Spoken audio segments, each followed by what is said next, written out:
It's really just about holding space for somebody to be their best. It isn't about, I'm in charge, right? There's a lot of satisfaction in coaching, tons. Wow. How beautiful is that? We're here for such a short period of time to have the strength to go, oh, wait a second, I got to play by my rules. Get in a musical, get on stage, 8 shows a week, 6 days. We can't do that. You're being even more than 8 shows a week. Like there's something so much more powerful. What's getting laid down by your example is probably way more powerful than anything you could have done. What is your North Star? Because on the times that I'm getting in the way of that, I have to have something to go to that overrides me. I think it's really important for people to remember that it's not about not having those feelings. It's about being able to manage them and saying, and yes, because I want to be in pursuit of these ideas, then I'm going to go back to my practice that helps me.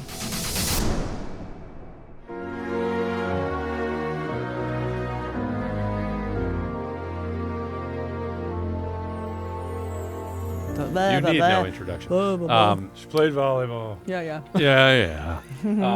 But wait, so we were just talking because my son Adrian has been joining me in the studio as of late because he's home from camp. Is he in punishment or what's happening? No, is it punishment for you or do you want to be here? Or this is cool, it's better than the screen? And because otherwise you'll just be watching basketball videos all day. All day. Yeah, break it up. Maybe get a shred of some information, and also probably to see your dad in a different way. I think there's something healthy about that. Yeah, it is interesting because I have been waiting for my kids to show some interest in music, theater, singing, acting, anything. How's that working out? It's not working out at all. It's not working out. We'll talk about this because, nobody in my family in the arts. So I just, was kind of the. Well, you said you're from sheep. Jersey. From Jersey. Yeah, I'm sure that was big, a big popular thing, like theater. Let's go. Well, there was. We were close enough to New York that my parents would drive us to see a show once a year. Yeah. But my dad would hate it because he'd be working all day, and we'd sit in, who knows, the Lincoln Tunnel traffic. Exhausting. Then you got to find parking. Then he'd fall asleep during the show, and then he would just have to drive us home. It was just like a miserable thing for him. Yeah. And honestly, people ask me, like, what's your first Broadway musical you ever saw? I don't remember. Yeah. Probably because those experiences were more stressful than they were fun. I don't know. Yeah. Exposure is all you can do. And I actually think each individual person has their own calling. I call it the whisper. Yep. And I think as parents, it's hard for us to really, really take that in. But yet you had it. And so it's like remembering that their success language might be different than ours. I love that. Did you? Your whisper, your calling? Where'd that come from? Did you come from a family of? I know you lost your dad when you were little. Yeah, 5. Yeah. Any family athletes? Any models? Any entrepreneurs? My mother's pretty athletic, but she didn't really do anything with it. And plus her generation, it wasn't really encouraged so much. So she was actually a swimmer, which makes sense because she's quite tall and long, and it's something you could do. I think my whisper, if I could be really frank, and I joke a lot of times that when people are good at something, in a lot of ways, they're also kind of screwed up in a way. Like, I think you need to be a little off to sort of go, I want to be really good at that. Yeah, I've heard you talk a little bit about this. Yeah. I think you either have something to prove, or for me, I think I read the landscape and thought, oh, this is a way I can start to build my life. And so I use sport as a way to get to know myself, to be part of a team, which is a family. Even being 6'3", it was like an obvious tribe. And then it became, okay, I can go to college using athletics. And that bought me time to sort of know myself a little better, be exposed to some great coaches that taught me really, really powerful life lessons. This is at Florida State? Mm-hmm. I have a coach that I'm still dear friends with, and I left college in 91, so that was a long time ago. She's still a good friend of mine. I am so almost, we're almost the same age. I'm 55. 91 college? Oh, 91 I went in at 17. So I think everybody's different. Some people go like, I like to play sports and just win. And that was definitely part of it for me. But I think for me, it was much more about the life things and how I felt about myself as a person being in that environment. So you were super tapped into some connection to your true self at a young age?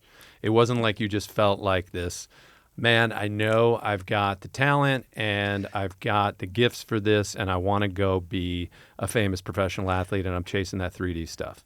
No, I never thought about that. Wow. I sort of have always fallen into everything, and that goes back to the whisper. Because all I did was follow the whisper, and it always just led me organically and kind of as a real reflection of who I was at that time, because we're always changing, into the next. And I think that just comes from maybe not having the most stable family environment, and so needing to kind of really sort of figure that out for myself. So nobody taught you that? That wasn't something that mom or dad at a young age said, if you do one thing in this life, listen to that voice within you. Listen to your gut. No, they didn't. But what I didn't have is anybody or any infrastructure or any system around me telling me not to. And so really it was the freedom to sort of trust myself and do it, because there was nobody around me saying, this is what you do. You go to high school, then you go to college, then you get a job, then you do this. So in a way, it was just as valuable as of a lesson of nobody got in my way. Now I'm picturing you, because you were raised in the Virgin Islands. Mm-hmm. Now I'm just picturing this idyllic childhood of freedom on beaches and sunsets and water and all this amazing stuff where you have the freedom to actually find yourself. Was it that picturesque or was it a little bit more? It was both. Yeah. It was certainly picturesque, and it was also watching a lot of people around me kind of having a life practice that I thought, oh, that doesn't seem to be working. And so what would work? You were a wise kid. I mean, that's wisdom. Adrian's got a spiritual, I call it spirituality, which is just a connection to anything, that's not a connection to anything that's bigger than yourself. But ironically, it's your true self. It's like a connection to who you really are, as opposed to who you think you are, who you're told you are, who you're taught you are, with like those limitations. It's like, and you've got that. We actually had a conversation for a buddy of mine started a company called The Skin Deep and has filmed 1,300 conversations, and then the edit is face side by side. So we're sitting like this, but people watching and the questions, there are 18 decks of questions. There's healing, dating, couples, business, health, and the questions are deep, man. So we did it together and they filmed it, and I feel like you're a kid who's really got that, but these kids are growing up in a world that makes it, in an interesting way, I think harder. I would think they'd have more freedom, but they actually are just, the world feels smaller in a way, even though it's so much bigger with the access to everything. Like, it's loud. It's loud. So where do they even get the chance, the space to ask themselves, like, what do I think and feel about that? They don't get that. And then if they come out and stick their neck out and say, oh, this is what I'm feeling, they get piled on right away. Instead of it just being like the neighbor kid down the block or mean older sibling or somebody going, oh, you're, why would you think that? That's, they have the whole world on them. And I think people of our generation cannot possibly understand what these young people have to navigate, and just the constant noise that they're getting. Yeah. And we've made very conscious choices as a family to find ways for that space to be, it's important. That space is everything. It's important. I mean, it took me until I was, 45 years old dealing with ALS to figure that out, thinking that like I could just push my way to anything I wanted in life and I didn't need the space and I was fine and I could just figure it out. And I got sick. I was also like as healthy as I'd ever been physically, which is what I want to talk to you today about health and how it's more than physical. But he just got back from a camp, where elite basketball training, that's what he wants to do. And I was like, dude, no, you're going to the woods and you're going to spend 3 weeks, no phones, no contact with your parents and your brother. You're not going to know anybody. And a river and a Navajo reservation and then a mountain.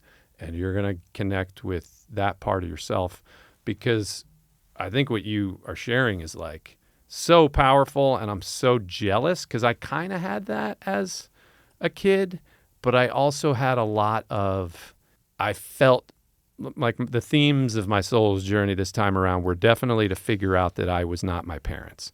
And it took me like 45 years, even though I did what I wanted and I excelled at so much and I lived the impossible dreams that I set out to achieve.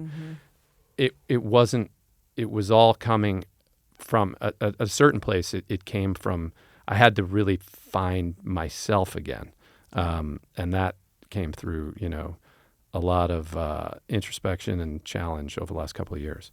Well, I think as adults, I always say we're all wounded in this sort of really perfect way, and then we have this homework to work that out if we can. And I think what's interesting is so when you are younger, it's sort of trying to connect enough with what you see, how you believe it, and then to follow that, because I also think that's how we contribute in the world, right, with who we are.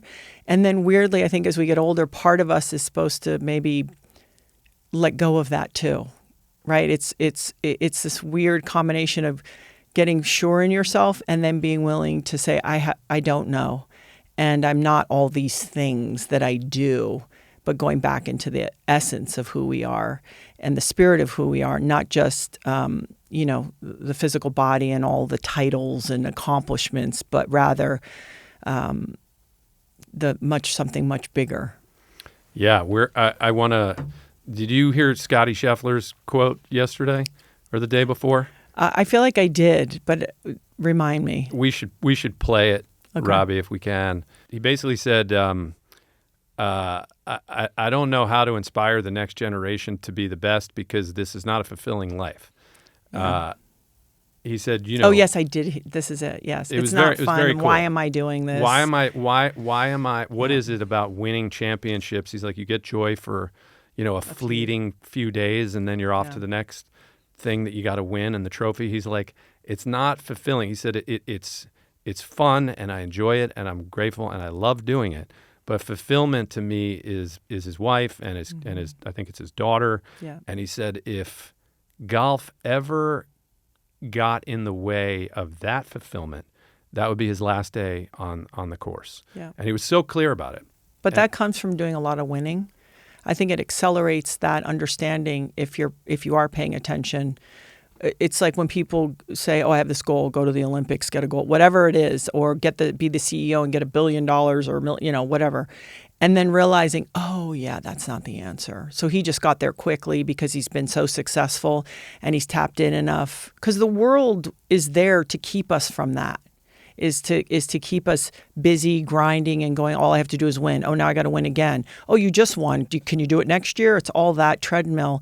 And we're here for such a short period of time to have the strength to go, oh, wait a second, I got to play by my rules. And really for him to say, I know that those relationships are actually the most important. He just got there quicker because of that sort of sharp end of the stick that he gets to live on. What's important is not necessarily what you have been taught or have practiced to be important, and that you I hope are you watch this or listen to it, and I hope that you're inspired and reminded to connect with that truth without having to go through terrible adversity, right? And the game, even with the NBA championships that happened last month or 2 months ago. The game is even, you want to watch and then it's all over and they stand around the trophy and they got the T-shirts and the hats and you just go, man, the whole year came down to that and the fans are going crazy and it's for that. And it's more than that, but it really feels like it's just kind of that. Yeah. The commissioner is giving the speech and here I get to hand over the trophy of the thing to you guys and here's this thing and they all touch it and they kiss it and they have a parade around the whole city so that everybody can look at it and hold it up in the air. And I'm thinking to myself, oh man, this is the 10 Commandments when they're holding up the golden calf and everybody's freaking out. And I'm like, how is that dichotomy to how inspiring these athletes are that I listen to, how their mindset got them there and how they push their bodies to get there. But it's all for what? It's so interesting. If you think about Roman Colosseums, it's just for entertainment, right? We need to create things because we're not looking for food. We're not looking for shelter. We're not worried about the weather. So we create these little games in our lives, whether it's in pursuit of money or things or or winning trophies, I think to not only keep us entertained, but I think when we can recognize that the world is full of forces and they're always at play, and sometimes there's forces that are there to distract us from the things that would actually make us feel probably some kind of inner peace and being closer to God, and the things that I think give us deep, I'd say, satisfaction and a life well lived. And by the way, that can be unique and different for everybody. It could be having a family, not having a family. It could be being of service to something else. So I just see it that way. Yeah, that's beautiful. Sadhguru says that when you don't have true joy in your life, you find pleasure. And so there's so many pleasures. There's Never so many, ends. but when you find true joy, you realize the difference. And that just reminds me of that. But it was an interesting way to put it, which was like, that's why the kids being out in the woods and having that freedom and that space is so important. Do you think we're at a time where that's, as a collective, that things have shifted at all? Because I feel like we are, but I'm in it every day, and it's the energies that I surround myself in. I know you are too. Yeah. But has anything really changed? I mean, like you said, you were into this 50 years ago. You had some whisper that was connecting you to it. Do you think more people are into it, or society is more open to it? I mean, I think it's probably as it has always been, and it's just magnified because we get to peer into millions of people's lives. I think it's always been this way. And I think when your antenna is signaling a certain thing, then you are seeing that. It's like there was a gentleman who wrote a book on happiness, and he just talked about even like sort of things you could do to improve. is it Arthur Brooks? No, I love Arthur.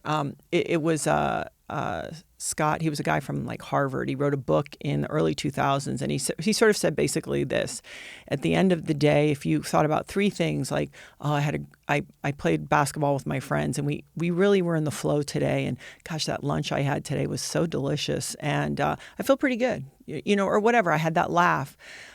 When you're looking for the things that you enjoy or that have been positive, you actually will train the neurotransmitters in your brain where they're grabbing that versus, complaining, criticizing, looking for what's wrong. You actually train those neuroreceptors. And so I call it look up, don't look down.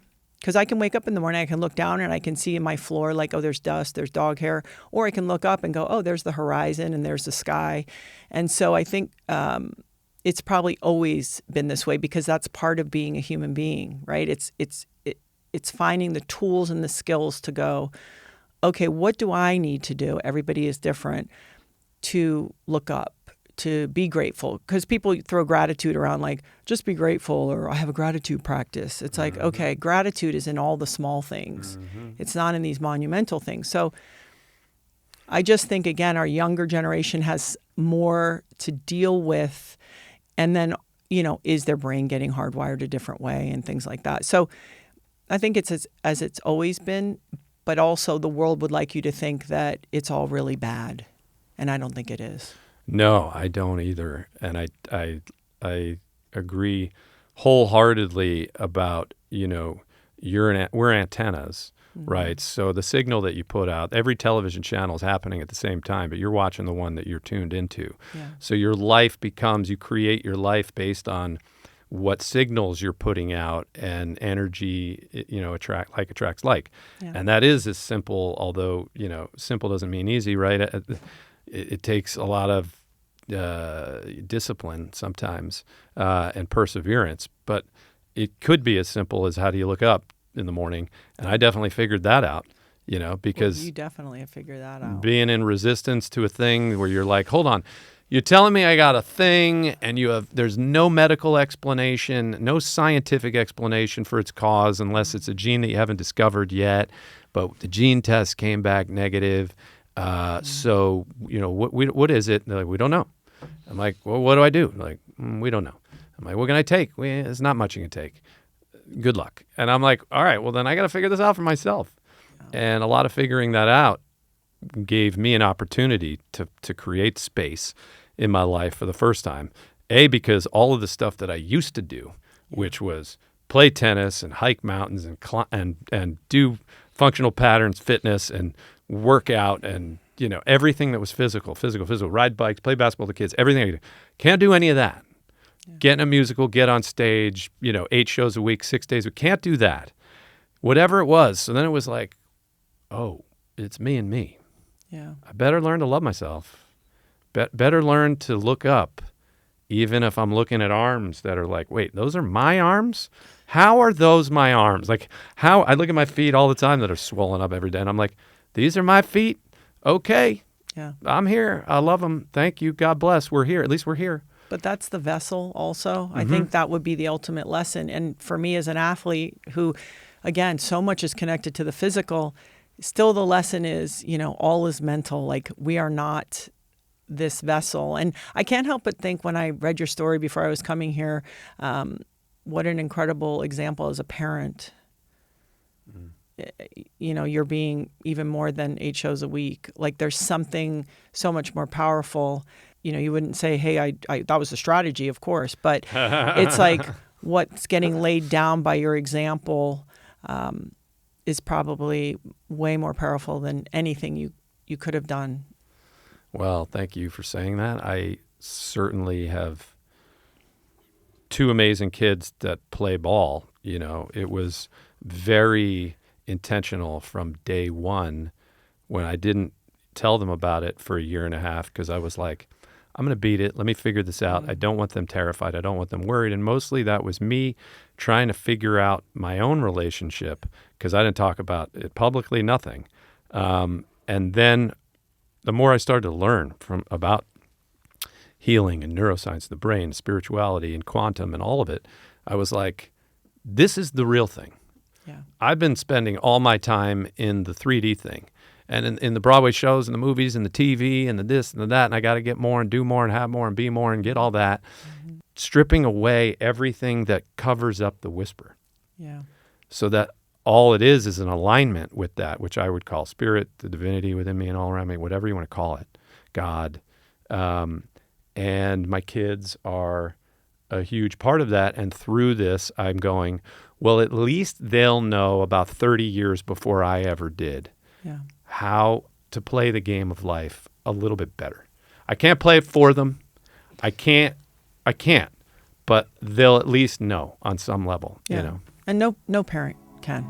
Right. This episode of Impossible Dreams is brought to you by our charity champion, the ALS Network. The ALS Network is incredible for families and patients who are living with this terrible disease. Every day brings a new challenge. Trust me, I know. The ALS Network is there every step of the way with compassion, advocacy, and hope.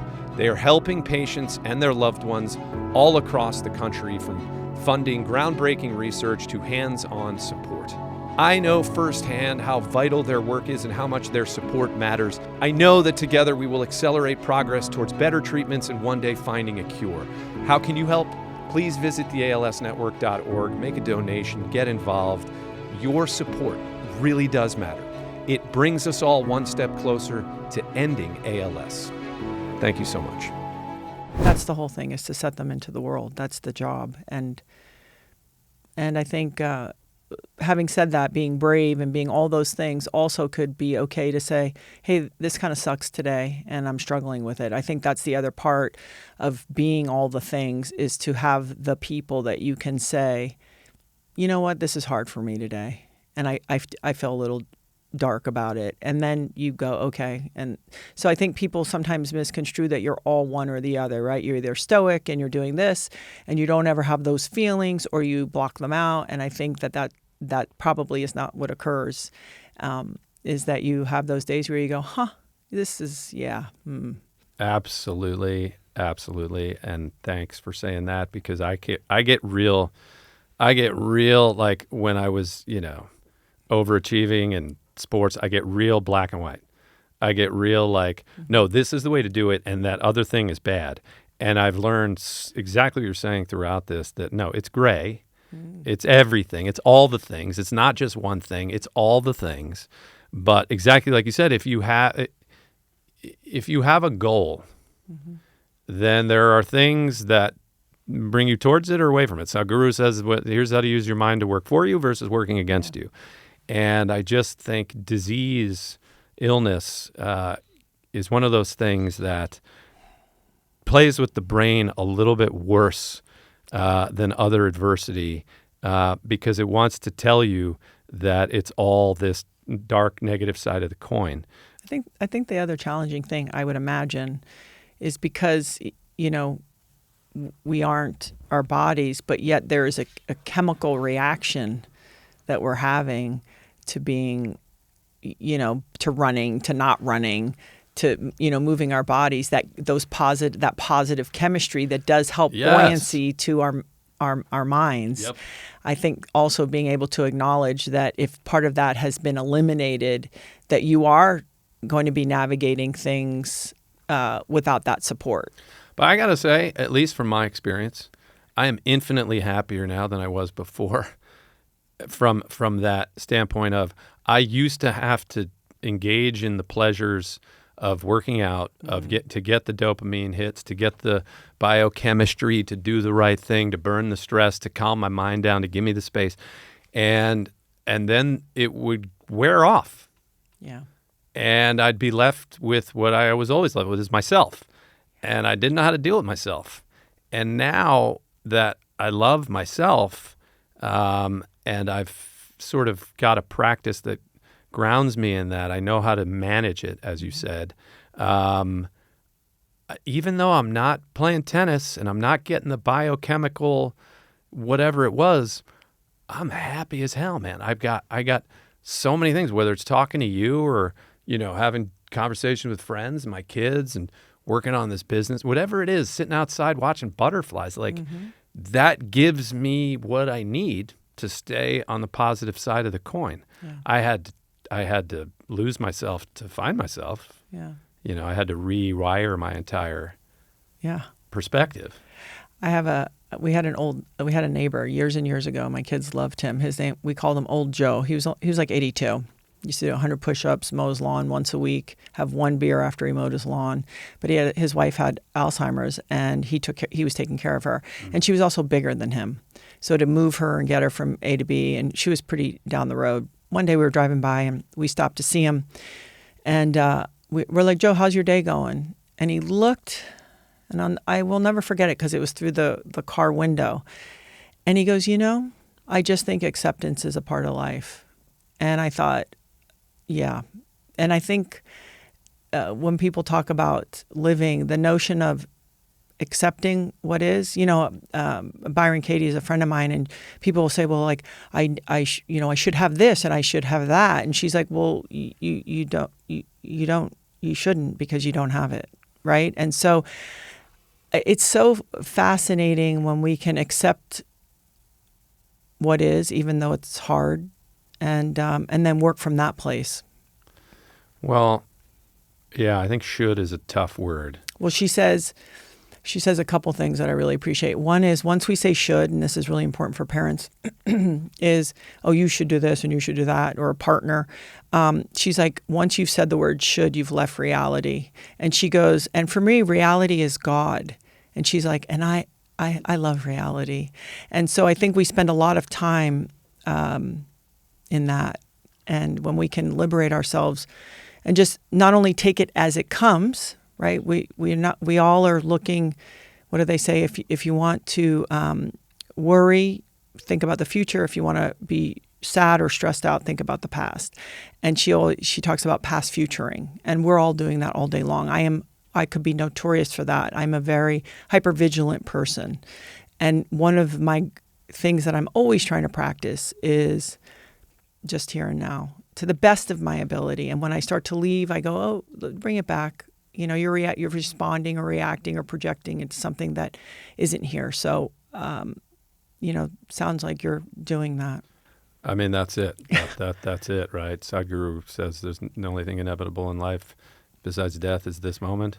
Yeah. And people go, and taxes, and you're like, all right. David Hawkins, a sort of brilliant kind of spiritual scientist, right, said that the mind has two rewards. the future and the past. And if you deny the mind both of those rewards, then all you have is now. Yeah. And that just takes practice, man. I mean, and I think we're not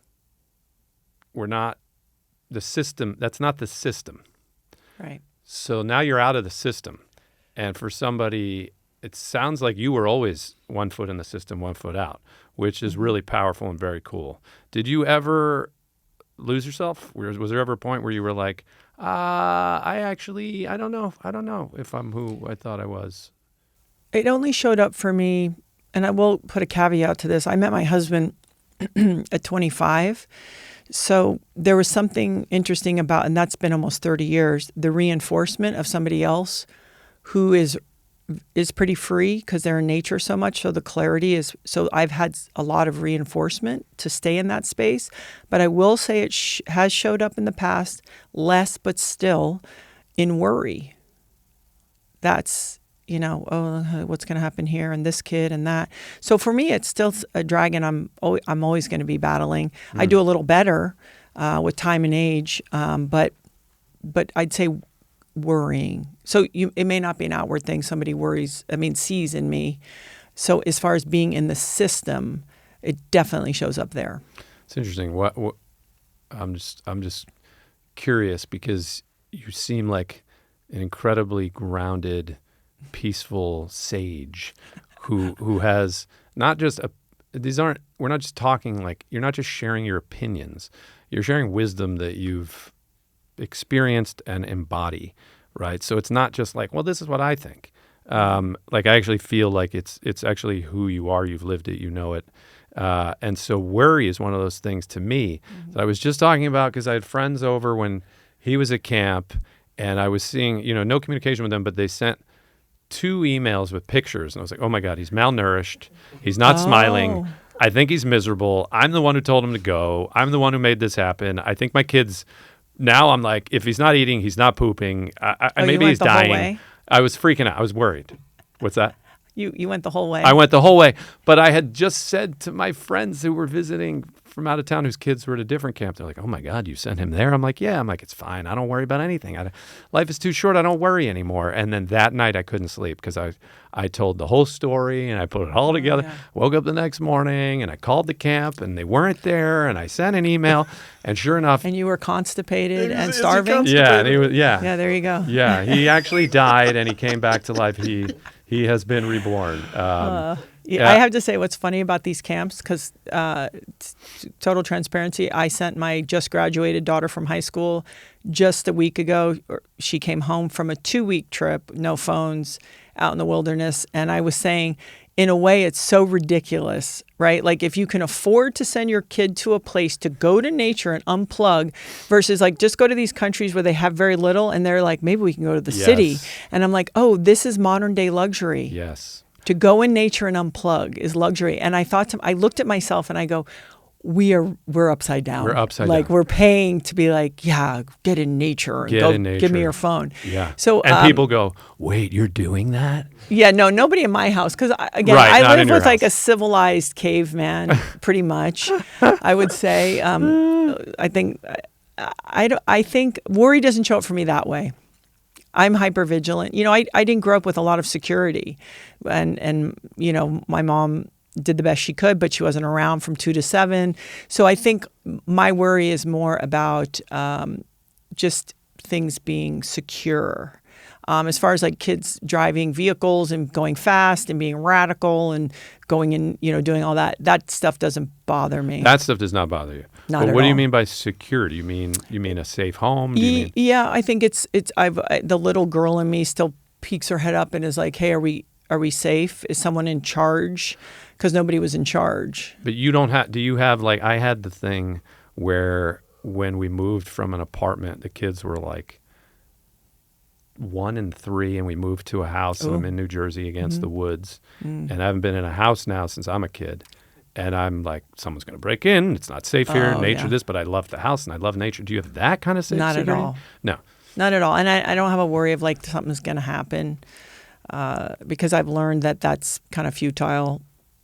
It's just more about, sort of, and again, this is something I've really worked on, which is going to worry about it. And also being an entrepreneur doesn't add to making that easier, right? Like you're always risking all the time, but I don't worry enough not to risk. Like I'm perfectly happy to say, like, we'll see, let's see what happens. This might work, this may not work. So within it, and I think part of navigating the life that we've been given right now is being honest, how we're really feeling, and but that doesn't stop you. No. From living it the way you are. But that's definitely one of the chinks in I have many chinks in my armor, and blind spots I don't know about for sure. And that's why I think children are so powerful, because they can really teach you where your blind spots are. And so that's the other thing is we joke in our house, like at a certain point you get tempered by being a parent, if that's your path. And I have 3 daughters. And so I think daughters temper you in a very different way oftentimes than sons. Like me, broken bones and like smashed cars would be fine. Holes in walls, dirt, okay. But like psychological, those kinds of things, that's the stuff that you go, oh. So you either get tempered and you learn to roll with it, or you suffer. And I think suffering is not a sign of great intelligence. Wow. I love that. I love that sentence. Suffering is not a sign of great intelligence. I mean, if you don't have to. I mean, life's going to throw you things, obviously. Of course. So, but if you're self-inflicting suffer, then that's like, you have to look at yourself and go, okay, come on. If you're choosing it basically over and over and over because you don't have, like, I mean, what I sort of hear in that, right, is like, as a parent, it's like, okay, I have this reaction to this behavior over and over and over, and no one's happy about that. I'm not happy about it. They're not happy about it. And this has been happening over and over, and I keep not wanting it to happen, but it just keeps happening. It's like, okay, well, I have to change. Well, that's it. I have to find a way to change. And then people go, oh, I'm scared to change. It's like, no, you're not. Life is literally change. You're not scared to change. You've told yourself that you need, whatever it is that you have, and you don't. Like you said, we're upside down. Just go outside and live outside for a week, Yeah. We'll be okay. You'll be just even fine. if it's not okay, especially if everyone's kind of here, you'll be okay. And that's one of the great lessons.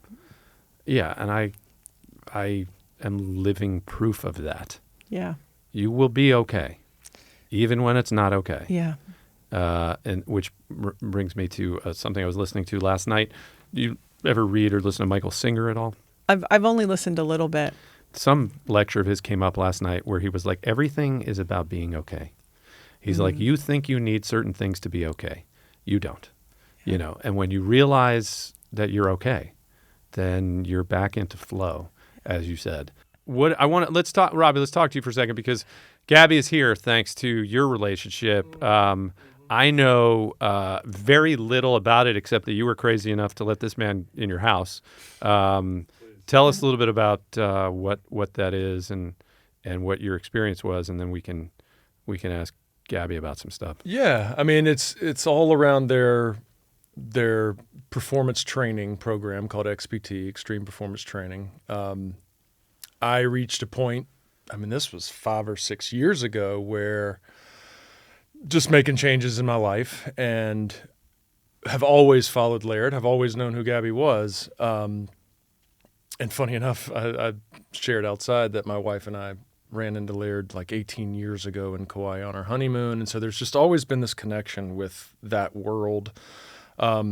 Anyway, I'm making changes in my life, and I'm hearing all this stuff about ice baths. Ice bath this and ice bath this. It was just people were just starting to do it a little bit ago. I mean, at least in the mainstream. Oh. And I saw this XPT thing. It just came across a feed somewhere, and I saw the ice baths and the Laird, and then I saw these things called XPT experiences. And I was like, dude, that right there. And I did that online one during COVID, I believe. Mm-hmm. Oh, that's right. And there was that's right. We all sign into like this Zoom, and there's like 35 people. There's all these little windows, and we're all supposed to get into an ice bath at the same time and film it. And I did that. And it was like my first experience with an ice bath. And I was hooked. And then I found out about these 3-day experiences that they do, and I signed up for one. and COVID kept pushing it, and then I think I had to cancel one, and then just kept pushing and pushing and pushing.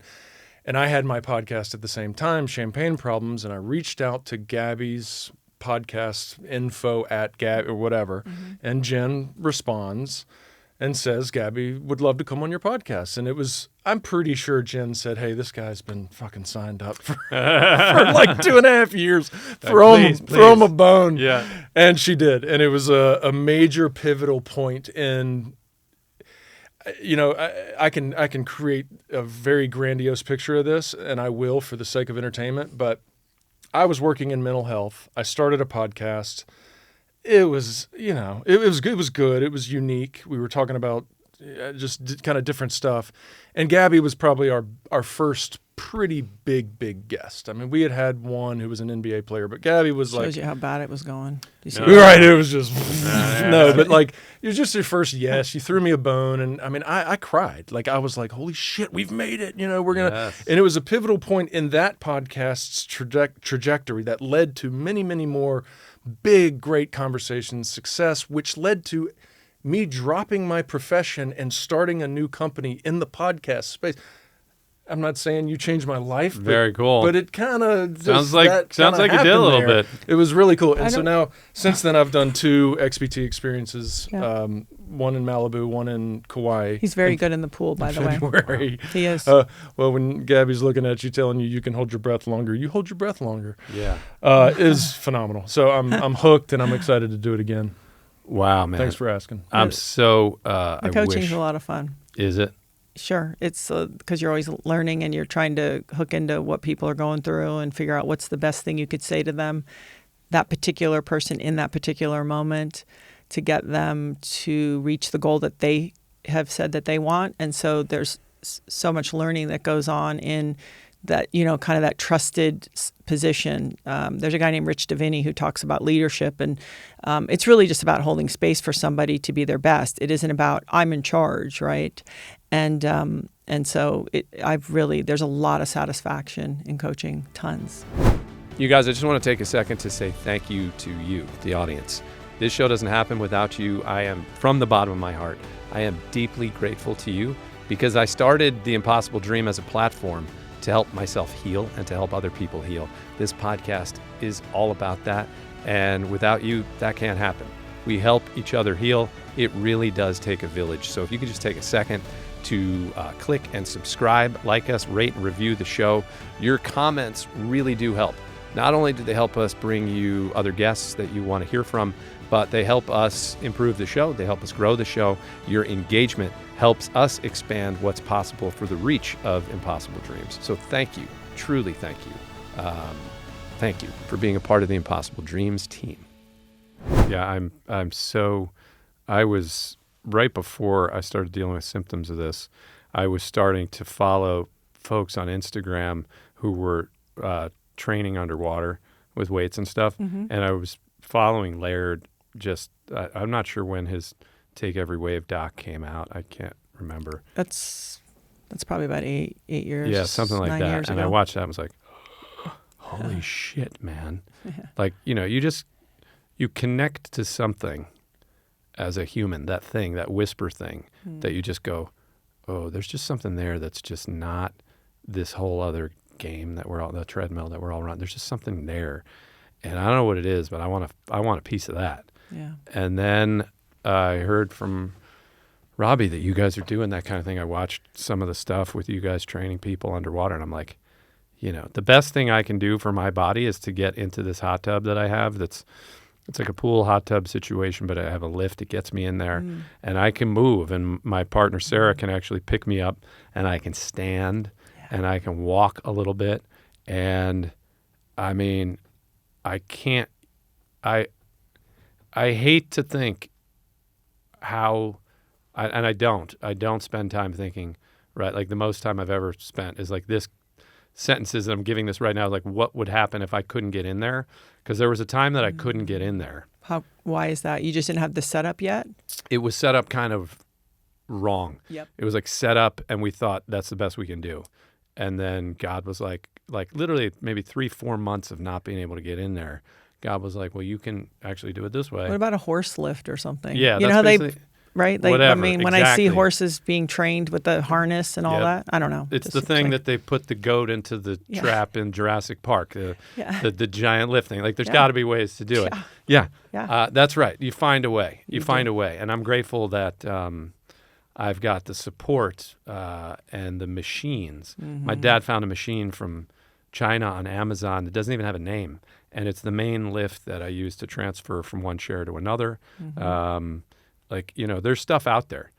People will come from ALS charities and stuff to, take meetings and whatever and just go, what is that? Yeah. I'm like, what do you mean, what is that? That's how I get my pants on and off. And you don't know about that? Yeah. Like the Pants Up Easy from what's his name out in Connecticut, Douglas, and this great company, the Pants Up Easy. It's like, how do you not have that? It's a big deal. It's a big deal. That's a Big big shout deal. out, Pants Up Easy. Giving Pants Up Easy a big shout out. That's a Check big this deal. thing out if you have trouble, if putting your pants on, taking Yeah. them off. Whatever you got to do. But so you guys, Whatever you got to do. you help people, you coach and you help them sort of find, what was that beautiful sentence you said about being a leader is not telling people what to do, it's help bringing out the best in them? Yeah, and let's say someone's, at a 9 and they can go to a 9.5, and someone else is at a 2 and they can go to a 3. It's just taking everybody. That's what I'd like to do in my life is I'd just like to go a little more. And I think great coaches, and I've learned this being an athlete, they make you better specific to where you are in the ways that you hear, learn, and know how and make change. And they know how to talk to you that way. And it's just a great exercise in jumping out of yourself, because a lot of times you'll see leadership as somebody who's like, I'm going to tell you what to do, and there is a time for that for sure, but it's really about creating that space for each person to discover that they can be a little bit better and they can go a little further, and get them to realize like, it's not a fixed position, I can still improve. Yeah, that's awesome. I think great directors do the same thing. That's right. Wow. So tell me about this then. So you got in the pool, dude. First of all, this is, and we can cut this if it's not cool to say this, but you have people to your home. This is like, is there a vetting process here? So there's You let that guy, I can't believe you let him in. You know well, what I mean? there is actually a vetting process. Sometimes they don't get it right, but check. How does this work? So we have, it's sort of a couple different shades of this. So we do have the experiences, and people, sign up and they have to kind of fill out questionnaires, and there's sort of that. So we also understand, do they have anything they're navigating, the hip, knee, a fear of water? That's a big one. And I ask it always in person, even if it's put on paper. And then what I do have also is we do have, when we're in places that we're training regularly, sometimes my house is open to friends that will come and train on their own. They don't need us to hold their hand. Nobody ever does it alone. There's specific dates and times that when we're around that we do that. But the experiences are very organized. I have a group of people that I get to work with that are extraordinary. They're very professional. And so we're all together working and keeping people moving, keeping them safe, keeping kind of the groups. You want to feel like their time, when they leave, that they feel like they got their money and time's worth, because that's an investment to take 3 days out of your life to come spend time with Laird and I and the group at XPT. So there's sort of a lot of elements. There's movement involved. There's pool training. There's heat. There's ice. There's breathing. And there's all these variables that we just try to give people tools that they can maybe bring into their day-to-day. That's totally awesome. Robbie, what was your takeaway? I'm a comfort guy. I understand the value of discomfort and putting myself in situations where I feel a sense of achievement afterwards and challenging and that kind of thing, but I don't do it enough. And that's always been a thing of mine, is I mean, I'm a recovering addict. Like I can get pulled in the wrong direction very, very easily. And I work at that, and I'm a lot better than I ever have been. And XPT is a very, very big part of that tool chest, and pushing myself into doing things that I know will suck, I know will hurt, I know will be hard, but I always have the other end or the other side of it that keeps me motivated to do it and disciplined to do it. And in XPT, I have never I'm a college athlete. I've pushed and gotten to those places of feeling like it's, it could end. But doing the XPT and holding my breath underwater longer than I thought I could, not once, but now after 2 different, 3-day experiences, I have done this multiple times and gone further and further and further each time. That is some intense reward. Wow. But you're also talking about an element. So that's why nature is so important, right? Great teachers, because nature is objective. It's not personal. So the water is just a great neutral, objective feedback. Because the interesting thing about the type of training that happens in the water is if your eyes are too wide or your jaw is too tight, you're burning air. So it's a real exercise in training the organism to be more efficient, where a coach can't see that, not to mention sometimes it feels personal, like, oh, they're picking on me. Right. Where the water's like, hey, I'm just giving you feedback. And I think nature does that so beautifully because nature is, nurturing and loving. It can be savage, obviously, but it's always objective. It is never personal. And the other thing that you said that I think is very important for people to remember is at every instant we're fighting our biology. Our biology is set up to be comfortable, to look for the path of least resistance. And then you live long enough and you go, okay, positive stress helps growth. And maybe if I implement enough of it, right, not like destroying your life or, binge drinking and being like, yeah, I'm blowing up my relationships or crashing my vehicle or whatever, but positive stress will make the organism stronger and thrive better. So maybe, there's been many, you hear people talk about all the time, Jordan Peterson, all these people, they talk about like choosing or it'll be chosen for you, right? And so I think a lot of times I just look at it at that way, but the days I'm feeling lazy or like I quote, don't want to or don't feel like it, right? That's everybody, I don't feel like it. It's knowing like, oh yeah, that's totally natural. That's your biology preserving you. You're set up that way. Because a lot of times people think something's wrong with them. Nothing is wrong with you. That's your biology speaking. Now you've got another choice you can make. Yeah, I like to call it stress with integrity.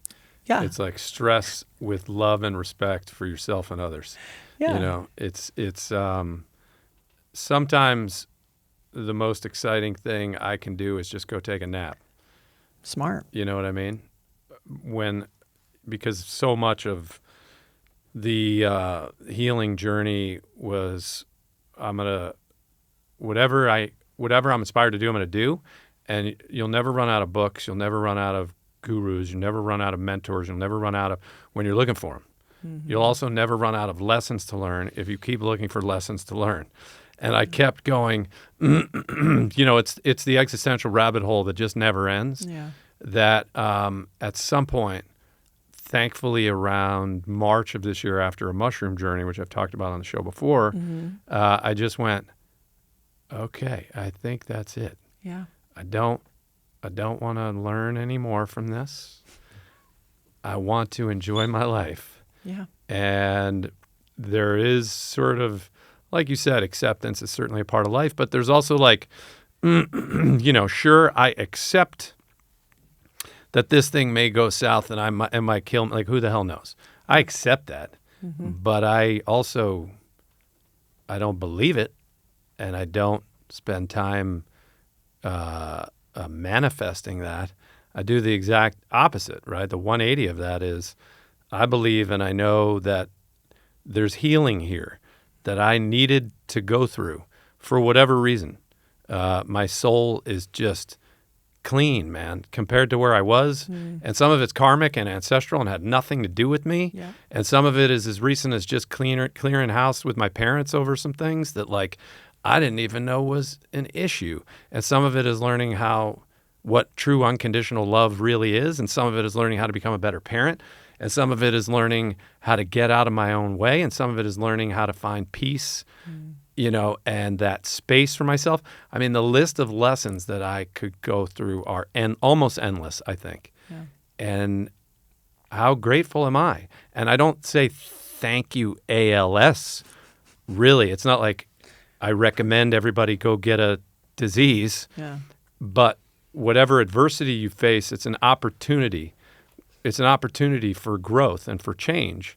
And if you make those changes and you're willing to do that, then you're unique. Yeah. You're not everybody else. The story doesn't have to go the way the data says it's going to go, because you're not a data point in that subset. You've created your own set. Yeah. And who knows what can happen there. And that's where I'm at. I'm like, am I supposed to believe that everything I've done was just for to ultimately end up dying in a mess? Well, we all end up dying at some point. Mm-hmm. And I think no, all of it was and is. And so then it's like at some point you get to the thing where there's no answers. What are some of your ways, Gabby, that you do that? We talked about nature and space. Obviously, there's getting in the pool. Yeah. What do you do, if anything else, to help yourself stay in flow? I think I had a meeting the other day with a CEO of a company that on behalf of another brand that we have, and he didn't really want to have the meeting. And I haven't been in a room where someone wasn't like, "Oh, I'm kind of happy to." Yeah, right. At least, yeah.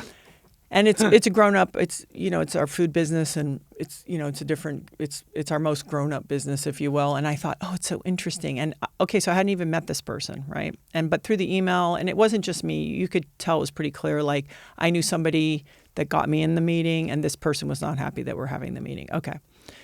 And before I went there, I go, first of all, you don't know. And second of all, if you think that you're generating that energy. So I always just say, like, I know it's not for everybody, but I always, when I start to go askew, I just say to myself either the word love or loving God, because then I don't know anything, but I know that if I sort of follow the idea of being of love, which I have a very different way. I think sometimes people think it's like you have a daisy crown on and you're running through a field with, cotton on. Uh-huh. That's not me. You said I'm a very grounded person. I'm beyond grounded. But I can still, in my way, that I'm using that as a North Star. And so when I went in the meeting, I just thought, because I go, your eyes are going to say it all. And also that's a fear reaction. Right? Like, oh, you don't want to see me, you don't like me, look, your time's too valuable, and all the whatever. Yep. So I just went, oh, just loving God, And of course it works out. And it doesn't necessarily work out the way you think or hoped or wanted, but it works out. And so when I start to move away from any of the thing, I just make sure that I ask myself, okay, what is your North Star? Because on the times that I'm getting in the way of that, I have to have something to go to that overrides me, right? That's great. And so I have found, and this was actually taught to me really by one of my daughters. I went through a pretty bumpy patch probably 8-9 years ago with her, and through that learning process of trying to be a better parent for her and to help her, I started to realize that I muscle everything, I will it, I determine it, I do all these things that it may not be the best way. There's a time, and I can be steadfast, but if I'm sort of always coming from love, whatever the principles that are connected to love, I can get there. Wow. How beautiful is that? But I think people dress that up as something that's like, woo. Yep. And I'm here to tell you, as somebody who is not that way, you can do it your own way.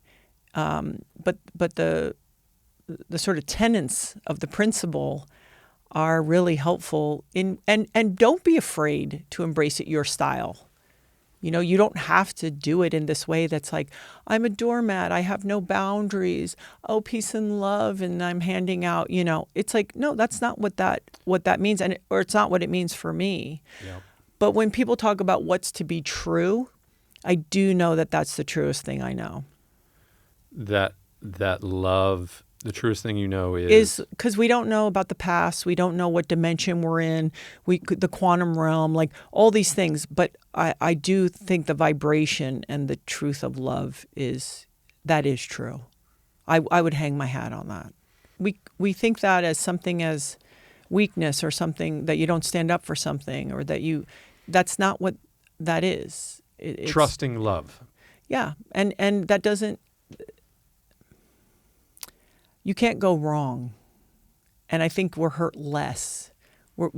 Most of us are afraid to do it. When I'm afraid to do it, it's because I'm worried about being taken advantage of or hurt or overrun by somebody, or my power is going to be less. And it's actually the opposite. Yeah, it's so interesting how kids, at least kids given the opportunity to grow up in a safe household, you know, and yada, yada. Love is just what they are. Yeah. And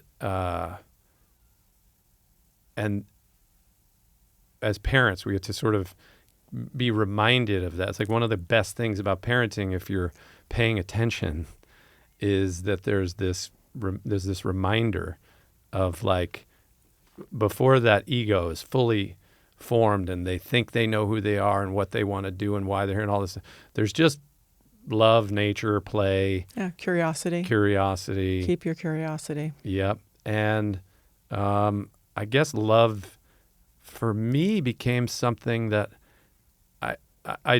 it got defined in a certain way that was very limited. You know, whether that's romance or cinematic idealism or well, you're an artist. Right. And also, so there's a whimsical idea we get sold about what love is too. And I think it makes sense. And again, we don't often especially teach. See, I live with somebody hyper masculine. So what you learn about the traits. More masculine than me. No, but hyper masculine. Thank you. You're Yes. like stratospheric because what you're thank you. navigating is right. This is the You're being strongest. serious. This is the strongest thing a person could do. Just That's about. All right, I appreciate it. Is Just want to make sure Sarah hears that. Sarah's my partner, Sarah. yeah. I am stratospherically masculine. That's Thank you. right. But what I've learned being with somebody who takes, when I say, and I've said this many times, and I'll bang on to death, it's energy, right? Feminine energy, masculine energy. We've made the world that feminine energy is weak and masculine energy is misogynist. In my world, masculine energy is helpful, protective, of honor. It's all these really beautiful things. It's just an energy. Femininity is a whole other. It's nurturing. I think it can be the most powerful force. So we've gotten it wrong, right? We say, I'm not going to house those traits because they're not good. And I think it's not true. But if you ask me, is my husband's capacity for love greater than mine in a certain way because of this other side? I would say I've seen it exercised day in and day out. And so it becomes a thing where when we learn it is a superpower, it makes us only stronger. It makes us only more able to watch people do it, how they do it. So if somebody does something against Laird, typically, unless it's like right in his physical bubble, he will just be like, okay, let's see how that's working for them. There's no revenge. There's no like, can you believe it? It's like, oh, well, let's see how it's working for them. Because we're not the keepers of the score, and it's not for us to create justice, right? So I think there's so many lessons that nature certainly provides, but also kind of learning to develop those energies within ourselves that really can be liberating. It's been amazing talking to you. One more question. Okay. Any impossible dreams on the horizon that you are in the middle of or looking for or would have looking forward to later in life? Yeah, I mean, now that my youngest daughter just graduated high school and is going to university, I sort of said I've always had my foot on the gas, and now I'm taking my foot off the brake a bit. Is I've sort of been of service to my family. That's what I've desired. That feels good to me.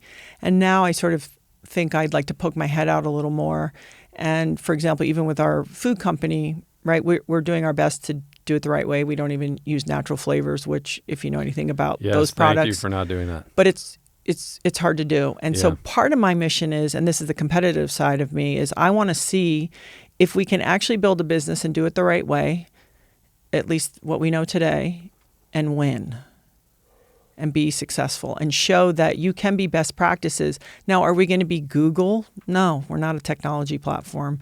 but also just being reminded that that definition of what is success, and if you can be in best practices and still thrive, that it is possible. It's not comfortable. It's not easy, but shortcuts, they don't really work in the long run. So I think for me, I'm sort of looking at the next 10 years to try to kick ass there. And I have another idea for wellness and technology that I'm working on that I think if we can pull it off, would just be a lot of fun and great. Oh, that's awesome. Yeah. Gabby Reece, thank you so much. Yeah. I really admire the way you are standing in this, because you're not sitting. Yeah, so I really, thank you, man. seriously, Oh, that's awesome. because everyone can say, oh, do this, do that, but like you're in the middle of it. And so, there's so much I have no clue about. So, Well, thank you. I think you get it on a soul level, and I hope you never have to experience it. And I am, for whatever reason, God was like, nah, you do this. And I'm like, all right, then that's what I'm going to do. yeah. And it's a lot more fun doing it with you. So thank you for coming on the show. Yeah. Thanks for having me. And lots of love to you and your family. I'll take it. And I look forward to the new book. Yes. Thank you. It should be out next year sometime. All right. Okay. Thanks, Gabby. Thank you. Thank you.